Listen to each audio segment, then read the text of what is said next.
Panel now, panel 2, working with partners, trade, the innovation, and the AI stack. You know, the last panel brought up the theme of Dickens, and I think the book that jumps to mind for this panel for me is Great Expectations. So we're not going to be Tale of Two Cities for this one. Really delighted to have you here. Emily Benson is the head of strategy at Minerva. Amy Morgan is vice president of trade compliance at Altana. Matt Schruers is the president and CEO of the Computer and Communications Industry Association. And our moderator is John Corrigan, the senior director for trade and industrial strategy at Silverado Policy Accelerator. Thrilled to have you all here with us today. Bios for all our speakers are on the programs. There's a card on the table with a barcode, and you can click that and see their full bios. John? Thank you very much, Ken, and thanks to Wida for having us. Good morning, everyone. It's a pleasure to see you. As we were hit with a sort of deluge of Dickens references during the prior panel, my thought was just avoid the word bleak. Probably his best book, but let's talk about Great Expectations. And in a sense, you know, moving on, I don't think A Christmas Story actually went into January, but one kind of approach I want to take with this panel is thinking about New Year's resolutions, because of everything that happened this past year as we look at executive orders, documents like America's AI Action Plan, and various trade agreements, frameworks, joint statements, and agreements in principle, we can think of them as sort of resolutions about what the United States is doing on trade going forward in 2026 and beyond. So on this panel, we'll sort of get in the weeds a bit more relative to what the Deputy Undersecretary covered and what our colleagues covered on the prior panel, touch on goods trade a bit and focus on AI. So, you know, in looking at the panel title, I seized on the concept of working with partners.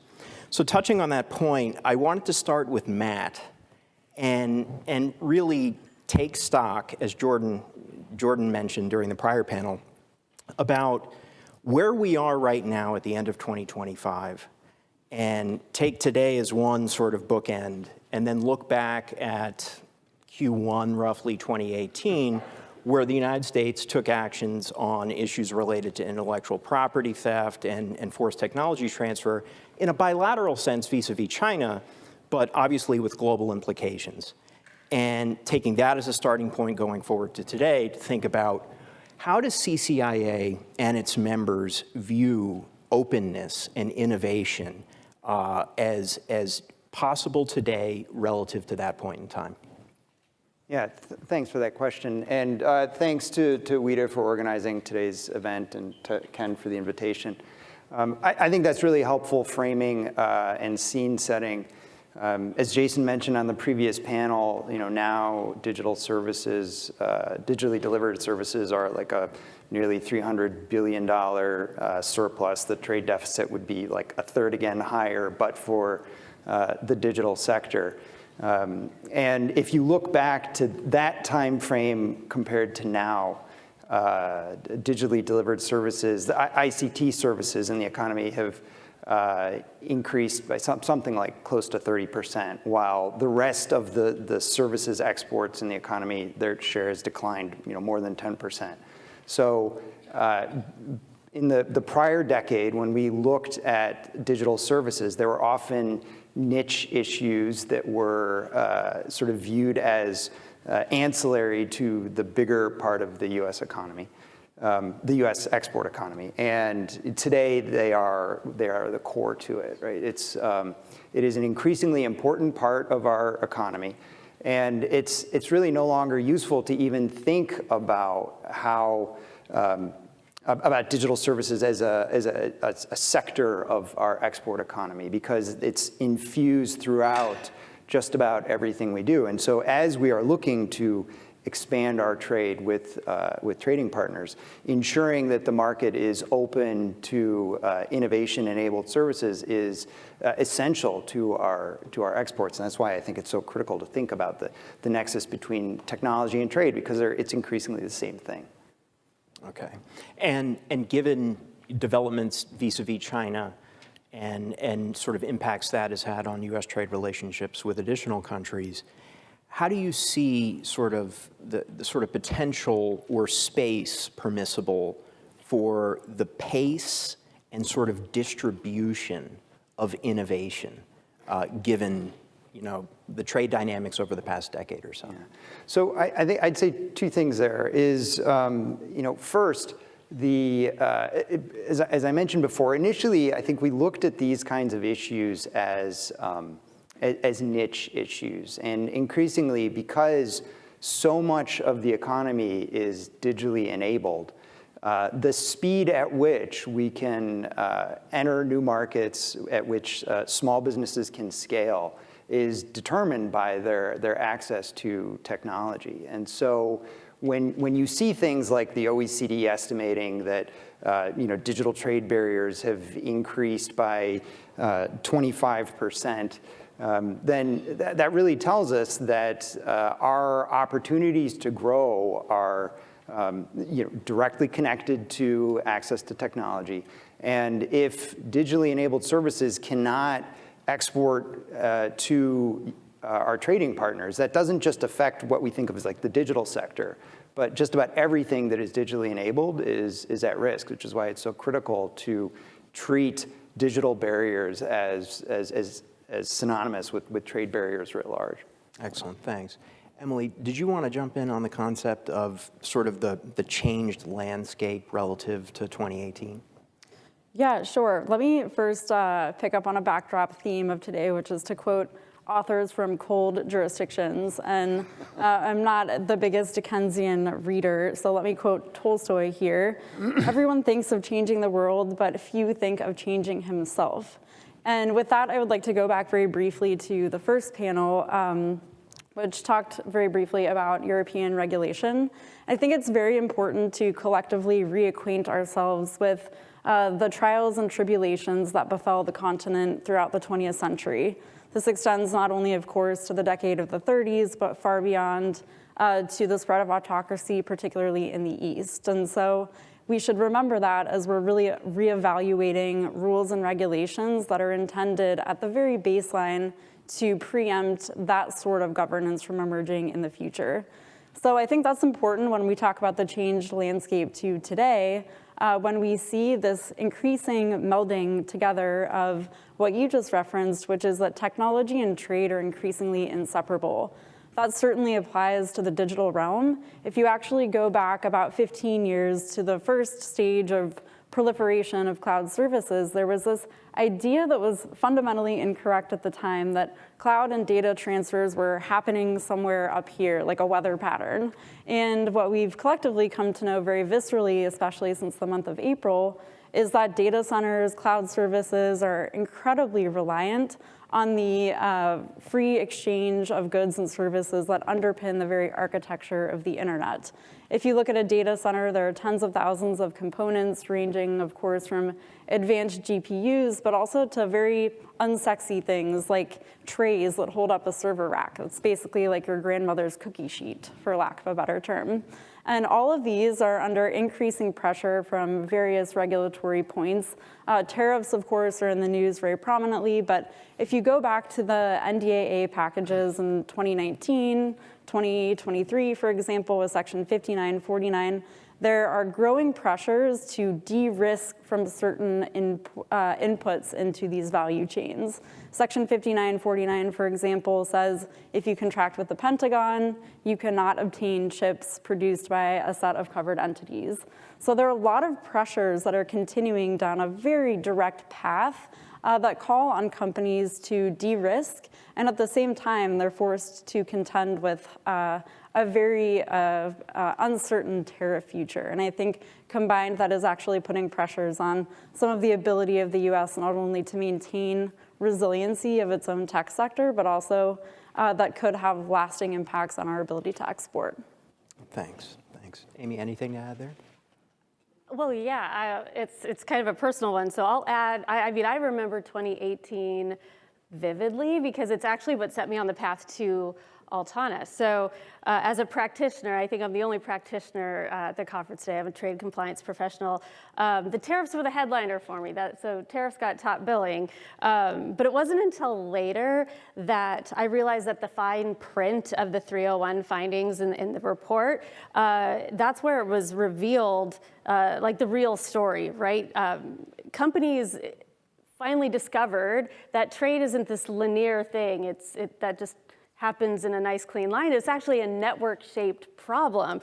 So companies aren't just dealing with isolated tier 1 suppliers of their goods, of their grandmother's cookie sheets and the things. They were actually operating inside these really complicated networks, and you can't protect your IP innovation if you only know your tier 1 suppliers, because the risks tend to not exist there, they exist further out. So that reframing actually changed everything about the way I think about trade business and why I'm really excited to be here representing Altana today. But I'll also mention that it also explains why so much of the new regulation that we're experiencing now in tech products and otherwise are so network shaped. For forced labor, component level tariffs, origin validations, all of these things are all now network shaped issues. So fortunately, we're in a position where AI can help accelerate this notion now, so everyone can start to realize that trade isn't linear, it's actually network shaped. So I appreciate that phrase, network-shaped problem, and it's a good way to turn to sort of set of documents that we all read in July, starting with America's AI Action Plan, the accompanying executive order, and I believe, as the Deputy Undersecretary referenced, this Friday is the deadline for the RFIs there. So I want to turn to Emily and talk about, as we all experience 2025 and think forward to 2026, what sort of through lines do you see between the U.S. export intent indicated in the action plan following through to the EO, and then the language that we've seen in the agreements thus far, be they the agreements with Malaysia, Cambodia, or joint statements, or what have you.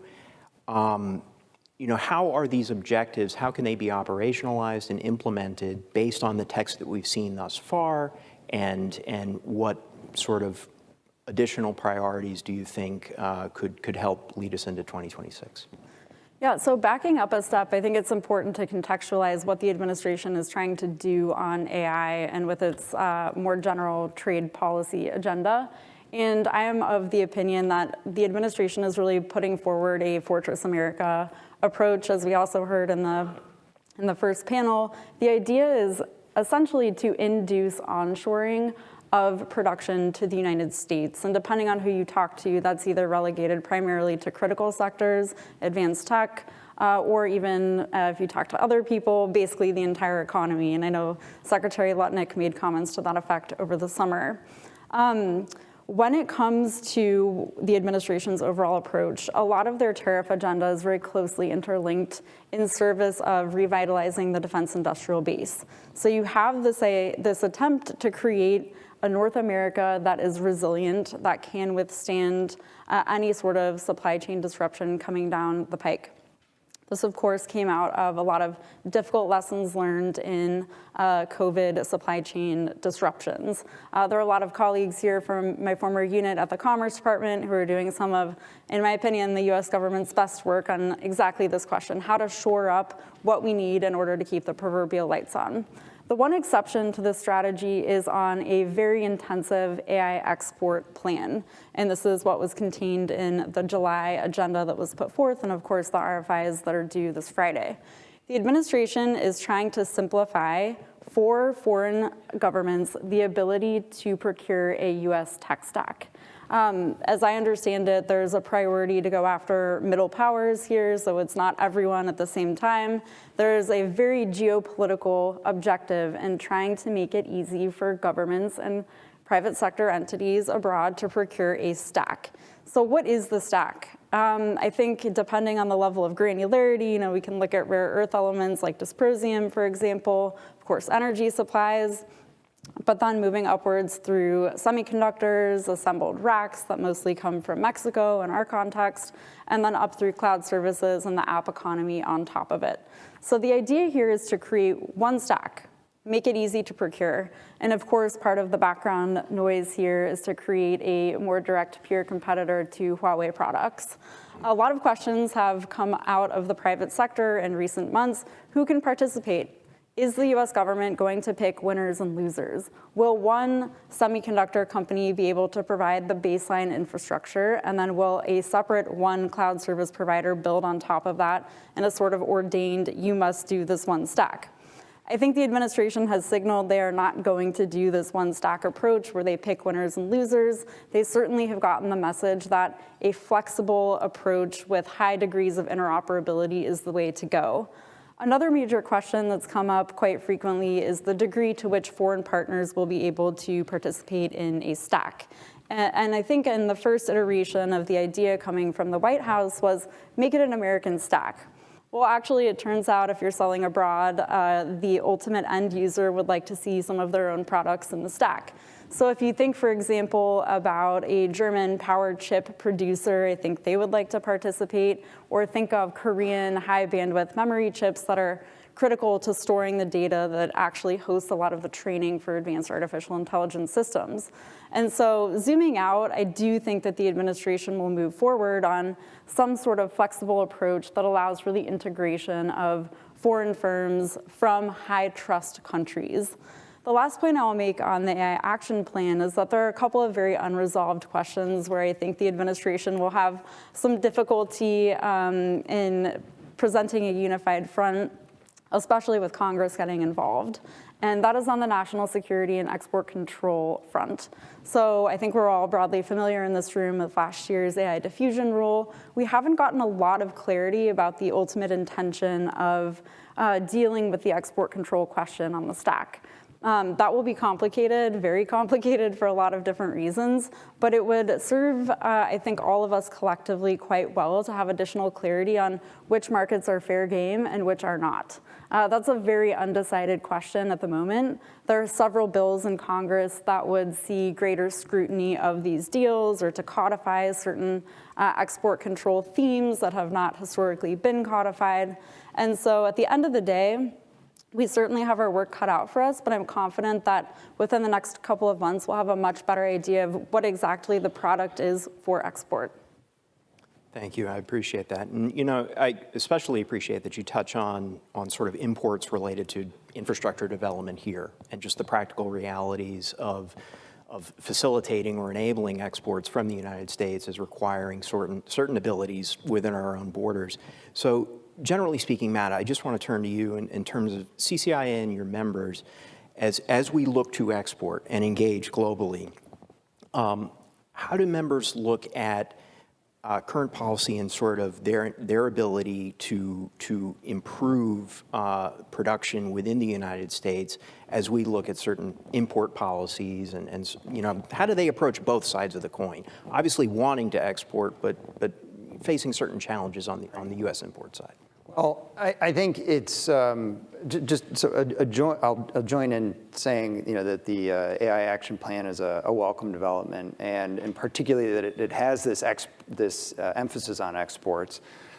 So many of the imports that we're talking about, particularly semiconductors included, are ultimately inputs to services that we re-export, right? And that most of increasingly the customers for our services exports are abroad. And so thinking about part of the stack being these critical platform services that are utilizing this infrastructure, including chips, to reach global markets, I think is important. I think that's evident in administration policy, and it indicates, I think, how essential it is that we focus on challenges to platform services and markets abroad that are, of course, reliant on these imports.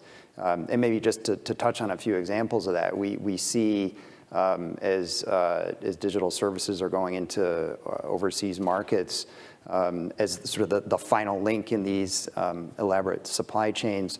And they're encountering opaque and unjust legal processes. I know you ruled out Bleak House, but I'll fulfill my apparent contractual obligation to say that, like, the story of unjust and interminable legal proceedings is sort of the theme of Bleak House. And often what these platform regulations become in overseas markets, it's mentioning the Brussels effect, right? We sort of started to see these systems like the DMA and the DSA and efforts to export that framework into other markets. These are rule systems that are generally gerrymandered around U.S. exporters, and through a system of whether it's revenue constraints that conveniently scope out local stakeholders and scope in U.S. exporters. Or regulatory structures that are designed around products that are only exported from the U.S. We're seeing a lot of systems like this that have the effect of being, non-tariff trade barriers. And so I think if we see resolving those as part of the stack enablement that the administration is focused on, I think that would be a very welcome development. Excellent, thanks. So, again, we have our resolutions and we have our network shape problem that if anything, is probably becoming a more pressing problem as time goes on, as now various actors around the world understand the game that's being played and are sort of taking their approaches more aggressively. But Amy, I want to turn to Altana. And you obviously all are well positioned to illuminate the supply chain dynamics around everything that's happening in ways that were not previously possible. Can you explain the genesis of Altana's product passports and how they can be used to enhance trade in IT goods and services? Oh yes, I'm a wind-up doll right now talking on this, but I do want to say something that kind of sets me up to answer that question that just sort of hit me as I was sitting here. Is there's a little bit of irony here. The AI action plan actually assumes that there's a level of supply chain visibility and partner coordination that our current trading system was never designed for. So. It's only AI can actually deliver that visibility. So to govern AI, we need AI. It's like starts to spin your brain around anyway. But that leads me to Altana and what we're doing with our product passports. The core idea actually came from recognizing the tension that modern supply chains have evolved with the systems built to regulate them have not. So for the last 30-some years, trade enforcement has revolved around the direct cross-border transaction, the direct import of something, the direct export of something. And that worked when our supply chains were simpler. They were cleaner, more vertically integrated. But today, a product like a smartphone or a server is effectively a network. You mentioned it earlier, Emily, where one product can have hundreds of suppliers, shared factories. They're constantly changing their components, and they're spread across multiple continents. And it's not just the movement of that finished good that we need to be concerned with. So while regulators were asking companies to prove things like that the old infrastructure was just never set up to surface, things like multi-tier origins, forced labor exposures, dual use risks, component-level tariffs, all these things.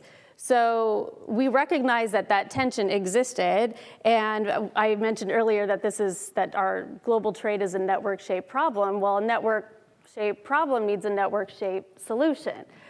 So that's why we launched our product passport. So I'm not going to give everybody a lesson in Altana, but Altana has created these product passports that give every product, every physical good that can be traded cross-border, a verifiable identity and a traceable value chain.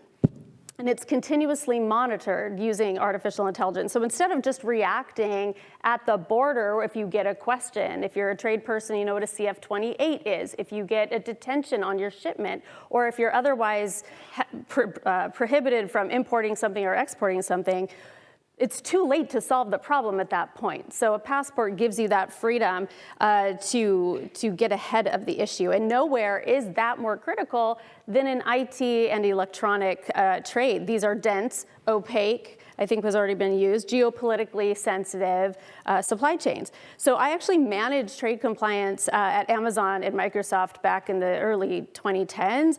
And I know that a single device can have minerals from half a dozen countries, chips that are fabricated from multiple locations, sub-assemblies with dual-use components. And the product passport that we've designed traces those components back to their origins, wafer to chip, chip to board, module to device, all these things, so that you can answer the questions that you're now held to account for, right? Where was the wafer produced? Which suppliers handled the sensitive IP? Which upstream suppliers introduced a forced labor risk or a tariff exposure or some sort of national security issue? So that's the genesis of where they came from. Now, your question was, how can they help this sector, right? So these passports can unlock some predictable border clearances.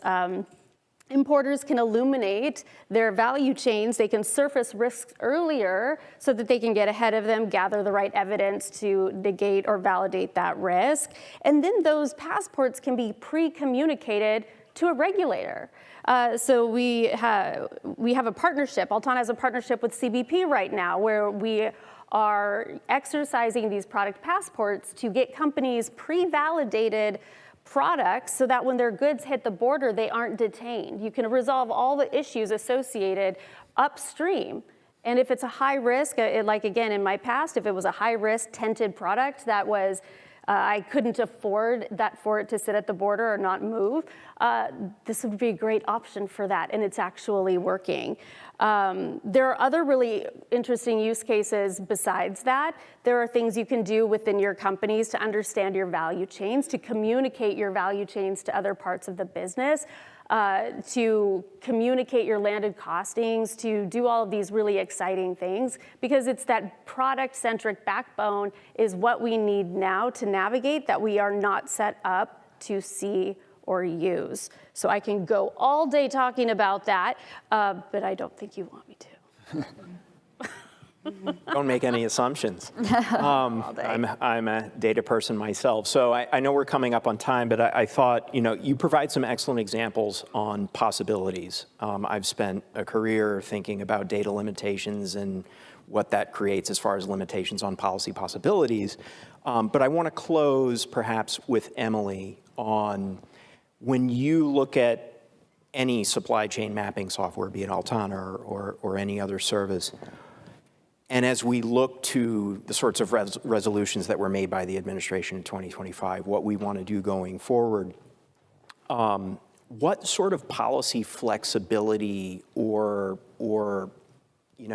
thoughts or possibilities does AI itself open up to advancing U.S. interests? Well, I think in the supply chain domain itself, AI can be very useful. I think for governments in particular, it's very helpful to have human intelligence capabilities to actually map out geopolitical risk itself. Geopolitical risk, as this unit of the Commerce Department is looking at, is an in my opinion, leveraged source of a lot of trade tensions that we see today.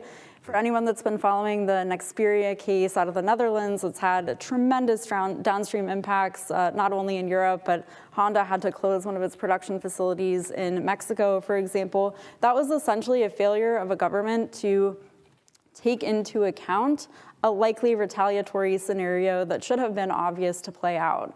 And so for companies, countries who are engaged in export, especially in a domain that is very closely interlinked with national security, I think we do need to think about possible retaliation. And this is why something that I anticipate seeing a lot of in the RFI public comments is calls for increased sovereignty. It sounds like a lot of American tech companies are very attuned to the wishes and desires of foreign end users of American products, and that really double clicking on this idea of we are a certain partner, we're here to support you, we do have wiggle room, and we're able to make additional assurances to ensure that countries want to continue to buy our products. I think that's really the next chapter. Agreed on humanity complementing AI capabilities. So in closing, Matt, anything to add? Well, I think I would just add, and I don't have a whole lot to add to that, but I think it does underscore the fact that AI is, as a general purpose technology, is increasingly an input into so many of what we might once have thought of as like legacy industry, legacy goods, legacy services that aren't sort of affected by technology. It's transforming all these at an increasingly fast rate. It bears out survey data that our association just released, showing that AI appears, just Gen AI products for consumers alone, appears to have been the fastest adopted general purpose technology, in more than the last century, like faster than automobiles, faster than the internet, faster than mobile phones. And so I think we can expect the rate of transformation to increase. And that has amazing implications for our economy, but also critical implications for trade policy as well. Excellent. Well, thank you very much. I hope we warmed you all up this morning. So I hope you'll join me in thanking our panelists. And with that, back over to Ken. Thank you very much to our panel. Really appreciate it. I am sure this is a topic we will be addressing at our next Trade and Tech Forum next year and then the years to come. Thank you all very much. I'd like to ask our next panel to please go to the back to get mic'd up. If you guys can hand off your mics for the next panel, we'll collect those.